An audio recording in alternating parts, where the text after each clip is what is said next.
Welcome back to Miss chemistry classes. Dear students, हम लोगों ने प्रीवियस लेक्चर में आइसोमर्स समझा था। आज जो हमारा टॉपिक है वो है फंक्शन ग्रुप। बहुत इंपॉर्टेंट टॉपिक है एग्जाम पॉइंट ऑफ व्यू से। फंक्शन ग्रुप पढ़ने से पहले आपको कुछ बेसिक आइडिया समझना पड़ेगा कार्बन से रिलेटेड, या कार्बन से रिलेटेड जो उसके चेन्स होती हैं वो हाइड्रोकार्बन की जो चेन होती है उससे रिलेटेड। So let's start. देखिए होता क्या है, आपके पास एक कार्बन की चेन है। सबसे सिंपलेस्ट कार्बन चेन से स्टार्ट करते हैं। ओके, जो सबसे सिंपलेस्ट कार्बन चेन होती है वो कौन सी होती है? CH4 हम जानते हैं पहला कार्बन चेन है जिसको हम बोलते हैं मीथेन। ओके, इसको हम नाम देते हैं मीथेन। आप जानते हैं कि मीथेन जो होता है उसका जो स्ट्रक्चर होता है, वास्तविक रूप जो होता है उसका इस तरीके से होता है। CH4 चार हाइड्रोजन कार्बन के चारों लगे होते हैं इस तरीके से। एक्चुअली इसकी जो ज्योमेट्री होती है उसको हम टेट्राहेड्रल ज्योमेट्री बोलते हैं। कुछ इस तरीके से होती है, कार्बन यहाँ पर होता है, एक हाइड्रोजन इधर एक इधर और एक इस तरीके से होता है, यहाँ पे हाइड्रोजन्स लगे होते हैं।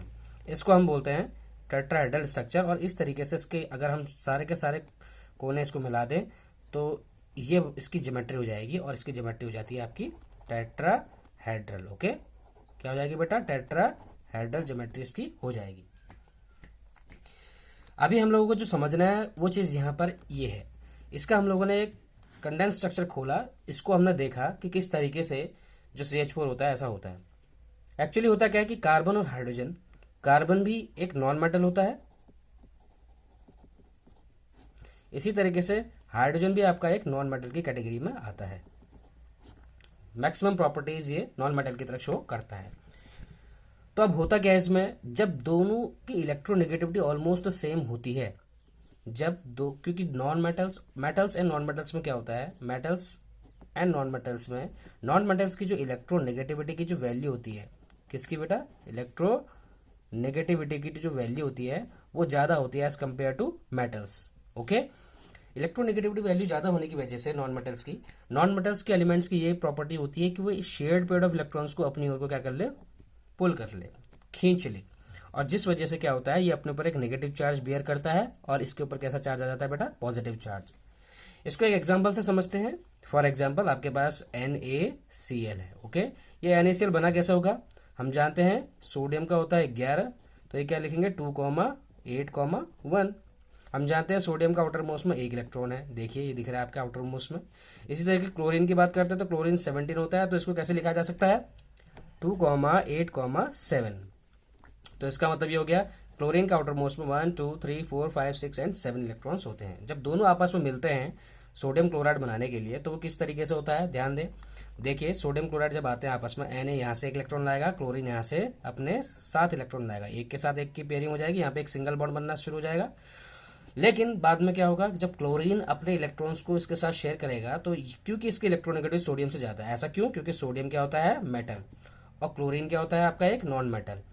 तो इनकी जो इलेक्ट्रोनेगेटिविटी वैल्यूज देखी गई, फाइंड आउट की गई, तो उससे पता चला कि क्लोरीन की इलेक्ट्रोनेगेटिविटी ज्यादा होती है। और इलेक्ट्रोनेगेटिविटी का मतलब क्या होता है? The tendency to pull the shared pair of electron towards itself.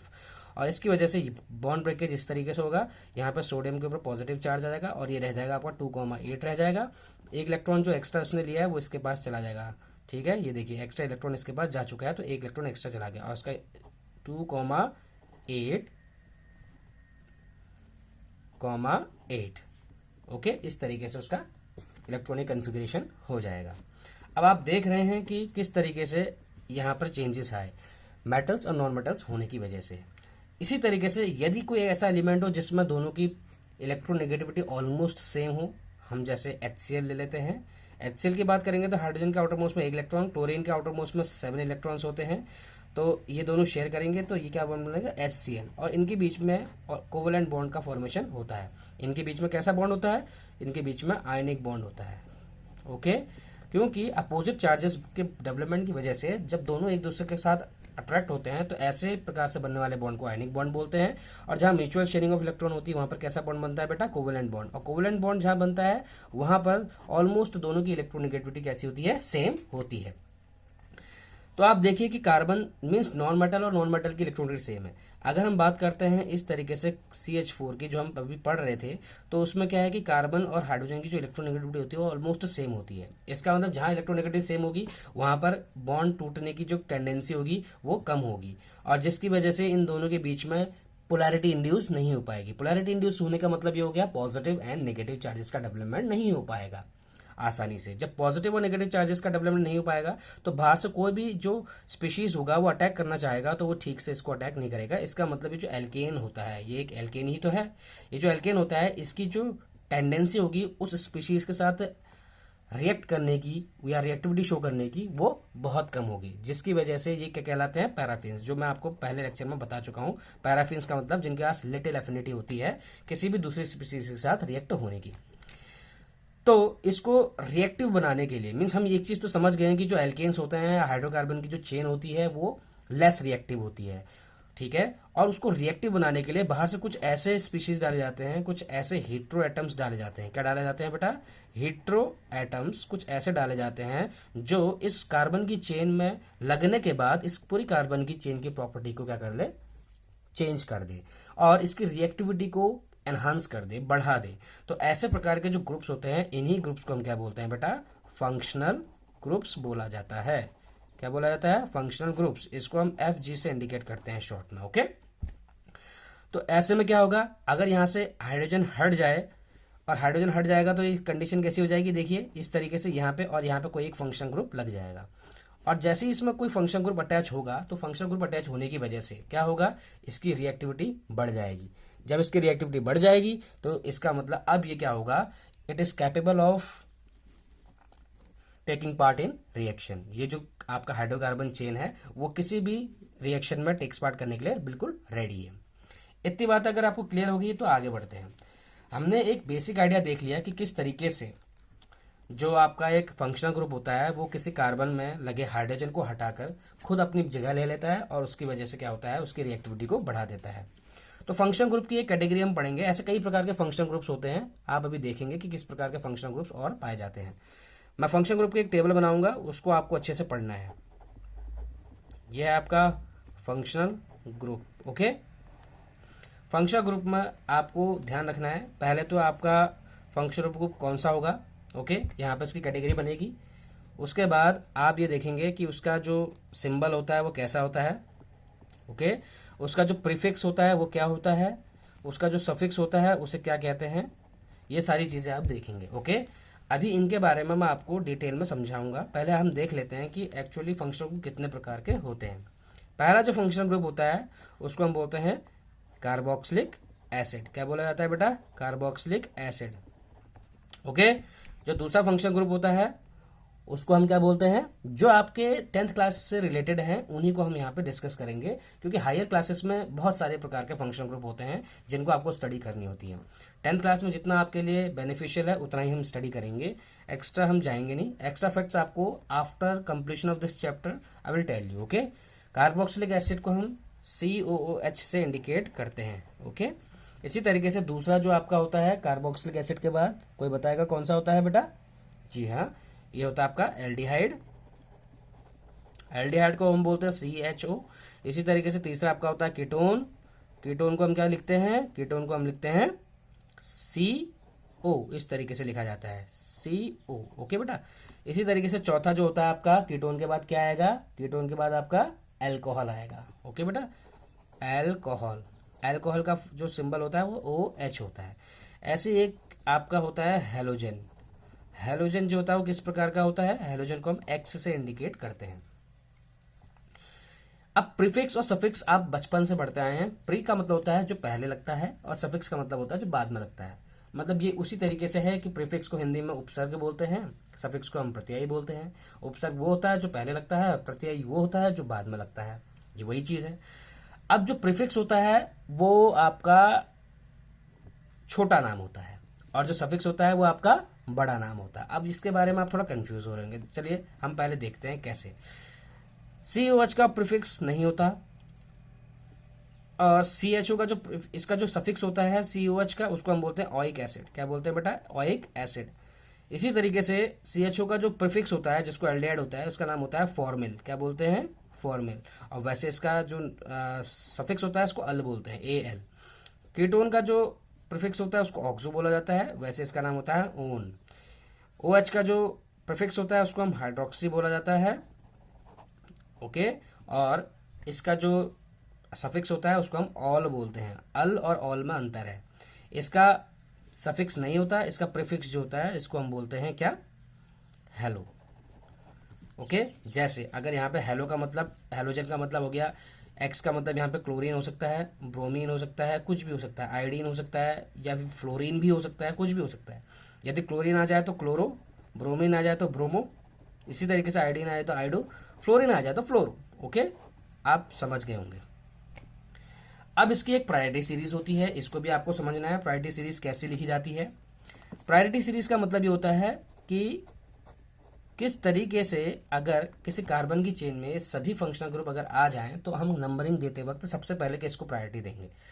तो यहाँ पर सबसे पहले आपका एसिड होता है COOH, एसिड के बाद ये प्रायोरिटी सीरीज से लिखा गया है, उसके बाद आपका एल्डिहाइड आता है, इसके बाद आपका कीटोन आता है, इसके बाद आपका अल्कोहल होता है, और अल्कोहल का लास्ट में आपको हेलोजन को देखना होता है।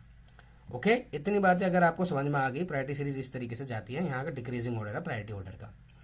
अगर आपको ये चीज़ समझ में आ गई है तो आगे आने वाले जितने भी आपके क्वेश्चंस होंगे आसानी से बन सकेंगे।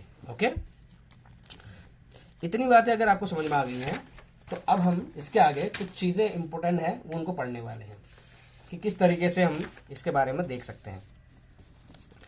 जैसे मान के चलिए हम सबसे पहले एक एल्केन से स्टार्ट करते हैं।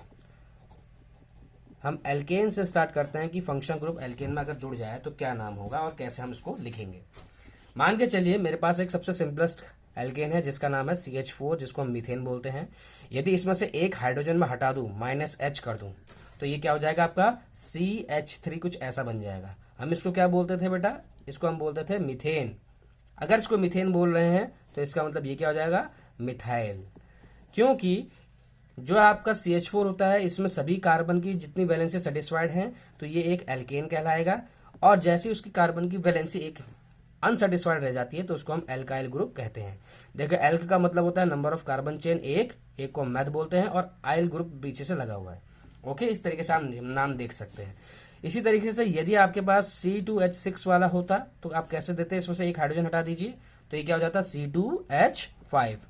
अगर ये आपका इथेन था, अगर ये आपका इथेन था तो ये क्या कहलाएगा बेटा, इसको हम कहेंगे इथाइल। ओके, अब आपको समझ में आने लग गया है कि किस तरीके से कभी भी कार्बन की चेन में जिस तरीके से ये आएंगे उसी तरीके से आपको इसको क्या करना है, कोरिलेट करना है। ओके, जैसे कार्बन की चेन में CH3 लगाओ तो उसको मिथाइल बोलना है, कार्बन की चेन में ब्रांच के हिसाब से अगर C2H लगाओ तो उसको इथाइल कहना है। अब आपके पास ये जो CH3 निकल के आया है, इस CH3 में यदि मैं ऐड कर दूं कोई हेलोजन, हम हेलोजन से स्टार्ट कर लेते हैं, कोई दिक्कत नहीं है, ठीक है।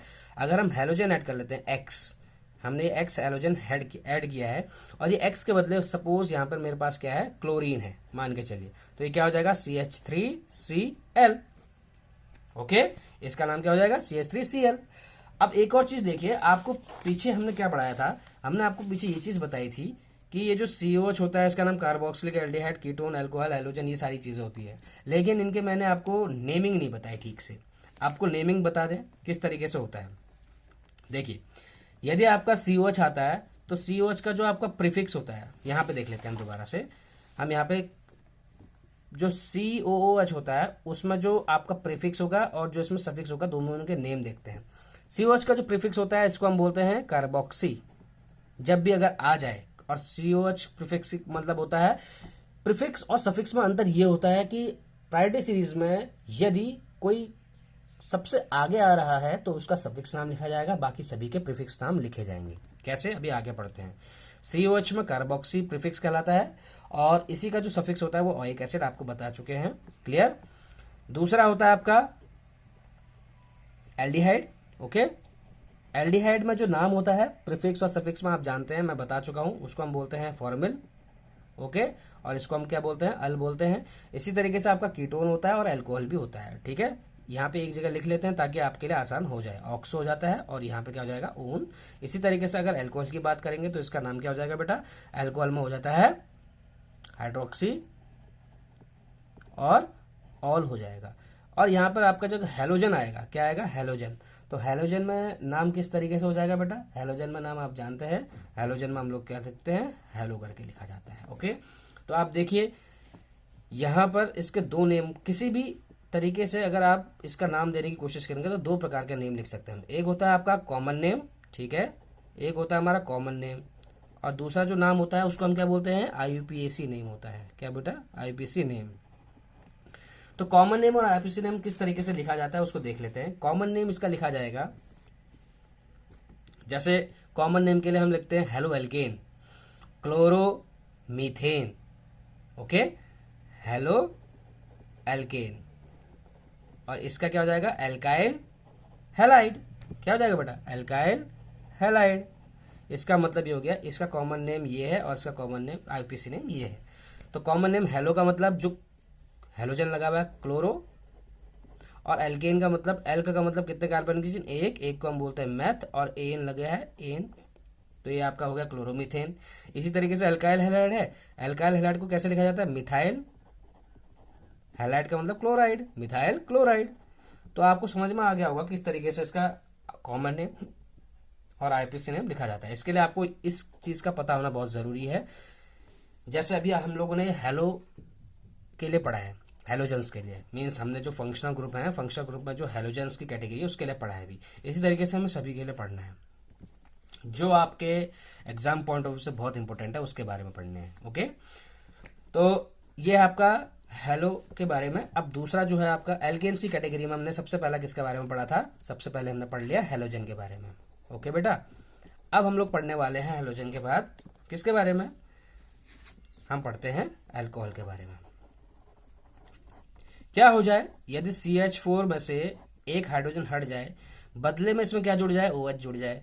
आप जानते हैं ना, अभी CH3 हो जाएगा और साथ में क्या जुड़ जाएगा, OH जुड़ जाएगा।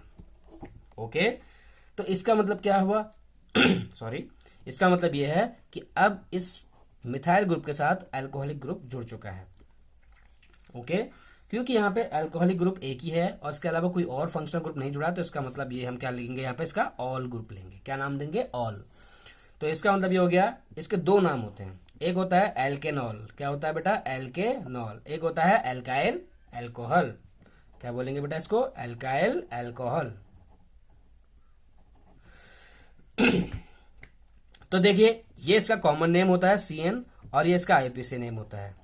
जैसे यहाँ पे आपको बताया गया था इसी तरीके से यहाँ पर भी है। तो कॉमन नेम में एल्केनॉल का, एल्क का मतलब हो जाएगा मैथ, मेथेनॉल। ओके, ये आपका कैसा नाम हो गया बेटा, कॉमन नेम। इसी तरीके से आईपीसी नेम कैसा हो जाएगा, एल्काइल अल्कोहल का मतलब हो गया, एल्काइल का मतलब मिथाइल, एल्क का मतलब मैथ, YL लगा दिया हमने यहाँ पे, और एल्कोहल नाम पीछे से आपने जोड़ दिया, तो ये क्या नाम हो गया, मिथाइल अल्कोहल, इसका आईपीसी नेम हो गया। इसी तरीके से अगर मिथाइल के बदले यहाँ इथाइल हो जाए तो क्या नाम हो जाएगा, इथाइल अल्कोहल। ओके, जैसे आपके पास C2H6 है और इसमें आपने क्या जोड़ दिया, -H कर दिया, लेकिन इसमें जोड़ दिया आपने एक अल्कोहल ग्रुप, तो ये C2H5OH हो जाएगा। और ये आपको बहुत कॉमन दिखेगा, ठीक है, ये आपको अमूमन दिखेगा पूरे चैप्टर में जब आप पढ़ोगे। इसके बारे में इसका कमर्शियल यूज भी है, इसके बारे में एक अलग से टॉपिक भी आपके ऊपर बनाया जाएगा और इसको समझाया जाएगा। इसका नाम जो हो जाएगा वो क्या हो जाएगा, इथेनॉल। इसका जो कॉमन नेम होता है इथेनॉल होता है, और वैसे इसका नाम क्या हो जाएगा, इथाइल अल्कोहल, इसका आईपीसी नेम हो जाएगा। ओके, इसी को हम लोग नॉर्मली अल्कोहल भी बोला जाता है, जो ड्रिंकिंग पर्पस के लिए यूज में लाया जाता है, अल्कोहल बोला जाता है। ओके, इसके बारे में डिटेल इंफॉर्मेशन में एक अलग से वीडियो बना के दूंगा जब आप commercial use of alcohol and acid के बारे में पढ़ेंगे। ओके, तीसरा टॉपिक हम ले लेते हैं, यह है आपका कीटोन के बारे में। ओके, कीटोन देखिए किस तरीके से होता है। कीटोन में आपको दिख रहा होगा कि मैंने यहाँ पे दो इस तरीके से बना रखे हैं। कीटोन का अगर स्ट्रक्चर खोलने की कोशिश करें तो कुछ इस तरीके से होता है, C और ऑक्सीजन के साथ वो डबल बॉन्डेड के फॉर्म में होता है। इसका अंदर 1 2 3 और एक और यहाँ पर क्या होता है, इसका लिंकेज होता है 4। इसका मतलब कीटोन जो होता है वो इधर से भी कार्बन से जुड़ा होता है और इधर से भी कार्बन की चेन से जुड़ा होता है। इसका मतलब ये it is the only functional group that exist in between the carbon chain. ये इकलौता ऐसा फंक्शनल ग्रुप होता है जो कार्बन की चेन के बीच में एग्जिस्ट करता है। इसके अलावा जितने भी आपके फंक्शनल ग्रुप्स होते हैं वो सभी के सभी ऐसे फॉलो नहीं करते। इसकी कंडीशन सबसे डिफरेंट है। इसका मतलब मिनिमम नंबर ऑफ कार्बन हम कितना रिक्वायरमेंट है इसको बनाने के लिए, एटलीस्ट एक तो ये खुद ही हो गया, बाकी अगर मिनिमम यहाँ पे एक लेते हैं, यहाँ पे भी एक लेते हैं, तो इसका मतलब ये कैसा हो जाएगा, CH3 CO और CH3। तो minimum number of carbon chain कितने दिख रही हैं आपको, 3। इसका नाम 1 ये हो गया, ये 2 हो गया और ये 3 carbon chain. Minimum number of carbon chain आपको कितनी चाहिए? 3। ठीक है, इसको समझने के लिए कि किस तरीके से हम लोग जो है कीटोन का आईपीसी नेम दे सकते हैं। तो आप जानते हैं कि यहाँ पे 3 नंबर ऑफ कार्बन चेन है और यही इसका पहला कार्बन होता है। जैसे इसका पहला कार्बन मिथेनॉल से स्टार्ट होता है, इसका पहला कार्बन इथेनॉल से स्टार्ट होता है। ओके, हैलोजन में पहला जो कार्बन होता है वो मिथाइल क्लोराइड से स्टार्ट होता है, या हम इसको क्लोरोमीथेन बोल सकते हैं। ओके, इसी तरीके से हम लोग कीटोन में पहला जो कार्बन होता है वो कितने से स्टार्ट होता है? 3 कार्बन एटम से स्टार्ट होता है, और 3 कार्बन एटम से स्टार्ट होने वाले को हम क्या बोलते हैं? प्रोप। ओके, प्रोप बोलेंगे, प्रोपेन। और हम जानते हैं कि प्रोपेन में क्या है, कीटोन में क्या नाम देते हैं? Own, propanone. तो ये नाम इसका हो जाएगा, प्रोपेनोन जो है इसका नाम हो जाएगा। ओके, एक्चुअली इसका नाम प्रोपाइल कीटोन भी बोला जाता है, लेकिन आपका अमूमन इसका सिर्फ आईपीसी नेम जानने की ज़रूरत है, कॉमन नेम उतना ज़्यादा इसका नहीं पूछा जाता। ओके, अगर आपको कीटोन समझ में आ गया तो अब हम इसके बाद आगे बढ़ते हैं। आगे बढ़ने पर हमें मिलेगा एल्डिहाइड। अब एल्डिहाइड जो होता है उसका जो सिंबल होता है वो CHO होता है। इसको बनाने की कोशिश करते हैं। CHO, देखिए CHO किस तरीके से लिखा था? C हाइड्रोजन के साथ एक बॉन्ड और ऑक्सीजन का डबल बॉन्ड। देखिए कार्बन की 1 2 3 4 वैलेंस से सेटिस्फाई करने के लिए यहाँ पर हमें कोई ना कोई कार्बन की चेन लगानी पड़ेगी, और इस तरीके से तब जाके इसका स्ट्रक्चर कंप्लीट हो पाएगा। जैसे कि आप देख पा रहे हैं कि यहाँ पे कार्बन की चेन चाहिए ही चाहिए, जिस वजह से हमें क्या होगा कि कार्बन की वैलेंस से सेटिस्फाई हो सकेगी। तो मान के चलिए कि हमारे पास एक CH4 है, एक कार्बन का है। अगर मैं इसको हटा दूं तो ये क्या बन जाएगा? CH3 बन जाएगा। एक हाइड्रोजन इसमें से अगर हटा देते हैं तो क्या बन जाएगा? CH3 बन जाएगा। इसी CH3 में यदि मैं क्या जोड़ता हूं, ये CHO ग्रुप जोड़ देता हूं तो ये क्या हो जाएगा? CH3 CHO बन जाएगा। अब एक चीज यहाँ ध्यान दे, यहाँ पर जैसे कीटोन में आपने कार्बन की क्वांटिटी को काउंट किया था, क्योंकि कीटोन के पास खुद का कार्बन था, इसलिए कीटोन जो होगा उस कार्बन की चेन में अपने आप काउंट हो जाएगा। लेकिन अल्कोहल में कार्बन नहीं था, उसमें OH था, उसमें कार्बन नहीं था, इसलिए उसके कोई कार्बन नहीं है तो उसको काउंट भी नहीं किया। इसी तरीके से हैलोजन में किसी को काउंट नहीं किया क्योंकि उसमें खुद का कार्बन नहीं है। जिस फंक्शनल ग्रुप के पास खुद का कार्बन होगा वो कार्बन की चेन में क्या हो जाएगा? इंक्लूड हो जाएगा। ओके, अब जैसे CH3 CHO है तो लॉन्गेस्ट कार्बन चेन कितनी होगी? Total number of carbon chain देखिए 1 2। मैं आपको ये चीज़ इसलिए बता रहा हूँ क्योंकि आपको ये पता चले कि ये कितने कार्बन की चेन की बात हम कर रहे हैं। अभी हम 2 कार्बन की चेन की बात कर रहे हैं। 2 को हम क्या बोलते हैं बेटा? एथ बोलते हैं। इथेन बोला जाता है क्योंकि ये CHO ग्रुप लगा हुआ है तो CHO का नाम क्या हो जाता है बेटा? अल हो जाता है, तो इसका मतलब इथेनल। ये तो इथेनल बन गया हमारा। ओके, ये तो इथेनल बन गया, लेकिन इथेनल तो 2 कार्बन का होता है, क्या 1 कार्बन का पॉसिबल है? जी हाँ, पॉसिबल है। कैसे? देखिए अगर मैं CHO के स्ट्रक्चर को ध्यान से देखूं तो इसके कार्बन की वैलेंसी को सेटिस्फाई करने के लिए हमेशा हम क्या लगाते हैं? आप जानते हैं हम हमेशा क्या लगाते हैं? एक हाइड्रोजन लगाते हैं। अगर हम यहाँ कार्बन लगाएं या ना लगाएं कोई दिक्कत नहीं है, लेकिन हाइड्रोजन अगर लगा दे तो भी वैलेंसी सेटिस्फाई हो गई। इसका मतलब ये हो गया अगर HCHO, इसको हम HCHO भी लिख सकते हैं, H लगा हुआ है CHO के साथ, तो ये क्या हो गया? एक कार्बन का चेन हो गया। एक कार्बन का चेन को हम क्या बोलेंगे? मैथ, मिथेन, और अल लग गया लास्ट में क्योंकि हमारा क्या ग्रुप लगा हुआ है इसमें? अल ग्रुप लगा हुआ है, मीन्स एल्डिहाइड ग्रुप लगा है, तो मिथेनल इसका नाम हो गया। ये इसका कॉमन नेम है बेटा। कैसा नेम है? ये इसका आईपीसी नेम है। कैसा नेम है बेटा? आईपीसी। और अगर इसका कॉमन नेम की बात करें तो इसका कॉमन नेम बेटा होता है फॉर्मेल्डिहाइड। क्या बोला जाता है? फॉर्मेल्डिहाइड। ओके, इसी तरीके से इथेनॉल का जो नाम होता है वो आईपीसी होता है, और इसका अगर मैं कॉमन नेम बोलूं तो कॉमन नेम क्या हो जाएगा? कॉमन नेम हो जाएगा इसका एसिटैल्डिहाइड। क्या हो जाएगा? एसिटैल्डिहाइड। बहुत इंपॉर्टेंट है एग्जाम पॉइंट ऑफ व्यू से इनके कॉमन नेम। ओके, तो फॉर्मेल्डिहाइड HCHO होता है और एसिटैल्डिहाइड आपका क्या होता है? CH3 CHO होता है। इसी तरीके से अब हम आते हैं लास्ट में, वो है आपका एसिड। क्या बोलते हैं बेटा इसको? एसिड। एसिड को समझने की कोशिश करते हैं, एसिड किस तरीके से समझा जा सकता है। एक्चुअली एसिड में क्या होता है? COOH, और इस तरीके से आपका ये लगा हुआ है कहीं से। तो इसको समझने के लिए आप समझिए इसका स्ट्रक्चर पहले। देखिए कैसे लिखा जाता है COH को। C यहाँ पर है, डबल बॉन्ड O के साथ, सिंगल बॉन्ड O, और यहाँ पर H, ये ऐसे लगा हुआ है। कार्बन की जो वैलेंसी है 1 2 3 तो सेटिस्फाइड है, और चौथी हम सेटिस्फाई किससे कर सकते हैं? मैंने अभी आपको बताया था कि कार्बन की वैलेंसी को सेटिस्फाई करने के लिए हम चौथा क्या लगा सकते हैं बेटा? हाइड्रोजन लगा सकते हैं। पहला तो कंडीशन ये है, और दूसरी कंडीशन ये है कि हाइड्रोजन अगर आपके पास एक बार लगा दिया तो दूसरी बार में आप कार्बन लगा दीजिए। ओके, जैसे यहाँ पर है कि COOH है और आपने अभी हाइड्रोजन ना लगा के अब आपने कोई एक कार्बन लगा दिया, मीन्स R की चेन लगा दी। क्लियर, इतनी बातें समझ में आ गई होंगी आपको। अब आप एक चीज देखिए, इस एसिड के पास खुद का कार्बन है, तो इसका मतलब लॉन्गेस्ट कार्बन चेन अगर हम लेंगे तो उसमें खुद का कार्बन इंक्लूड होगा। इसमें टोटल कार्बन कितने, एक है, यही एक है। और एक को हम क्या बोलते हैं बेटा, एक को हम बोलते हैं मेथ, क्या बोलते हैं, मेथेन। अभी ई नहीं लगा रहे क्योंकि हमें कंटिन्यू करना है। कौन सा एसिड लगा इसमें, ऑइक एसिड लगा। यहाँ देखिए, यहाँ पे इसका जो सफिक्स होता है वो क्या होता है, ऑइक, तो इसीलिए इसका नाम क्या हो जाएगा, मिथेनोइक एसिड हो जाएगा। इसका नाम क्या हो जाएगा बेटा, मिथेनोइक एसिड। ऐसे ही अगर मैं इस R के बदले CH3 लगा दूं, minimum number of carbon chain एक जोड़ दिया जाए, तो ये क्या नाम हो जाएगा, 1 और 2। लॉन्गेस्ट कार्बन चेन कितने की, 2 की, और 2 को हम क्या बोलते हैं बेटा, इथेन। और इथेन में मैं ई नहीं जोड़ रहा हूं अभी क्योंकि मुझे इसको कंटिन्यू करना है। कंटिन्यू इसलिए करना है क्योंकि इसका जो ग्रुप लगा हुआ है यहाँ पे, इसको हम बोलते हैं ऑइक एसिड। तो ये क्या हो जाएगा, इथेनोइक एसिड। तो इथेनोइक एसिड जो है ये इसका कैसा नाम हो गया, IUPAC नेम हो गया। ठीक है, इसी तरीके से मिथेनोइक एसिड कैसा नाम हो गया बेटा, इसका IUPAC नाम हो गया। अब वैसे ही इसका कॉमन नेम देने की कोशिश करते हैं। कॉमन नेम क्या होगा, मिथेनोइक एसिड का जो कॉमन नेम होता है, कॉमन नेम का नाम होता है उसका फॉर्मिक एसिड। क्या बोलते हैं बेटा, फॉर्मिक एसिड।